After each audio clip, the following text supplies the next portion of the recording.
Ghaziabad investigation wing income tax department की Meerut unit ने बड़े पेपर और शुगर मिल पर छापे मारकर बड़े पैमाने पर टैक्स चोरी का खुलासा किया है।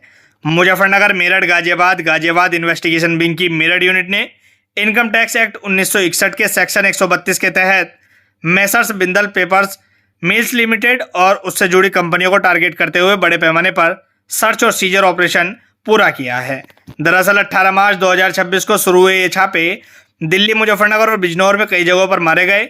इस ऑपरेशन में मुजफ्फरनगर की 6 और बड़ी पेपर मिलें शामिल थी, जिनमें Bindals duplex limited, Agarwal duplex board mills limited, Tehri pulp and paper mills limited, Sakumari pulp and paper mills limited और बिंदल इंडस्ट्रीज लिमिटेड शामिल हैं। इसके अलावा बिजनौर के गांव चांगीपुर में ग्रुप की शुगर यूनिट की भी कड़ी जांच की गई। जांच के दौरान अधिकारियों ने 3 करोड़ से ज़्यादा का बिना हिसाब का कैश और 20 करोड़ से ज़्यादा कीमत की ज्वेलरी बरामद की। छापे के दौरान 50 से ज़्यादा अचल प्रॉपर्टी के दस्तावेज मिले। जांच में मिले सबूतों से पता चला कि खोई और दूसरे कच्चे माल की बिना हिसाब किताब वाली खरीद की गई है। इसके अलावा कागज के क्षेत्र में 50 करोड़ से ज़्यादा की फर्जी खरीद का पता चला। विभाग को चीनी मिल के कामकाज में कागज की बिना हिसाब किताब वाली बिक्री और संदिग्ध नगद भुगतानों के हिसाब मिले, जिनका मकसद कथित तौर पर असली मुनाफा छिपाना था। जांच का एक मुख्य बिंदु धारा 80 IA के तहत कुल 171 करोड़ 3 लाख की कटौती का कथित तौर पर गलत दावा है।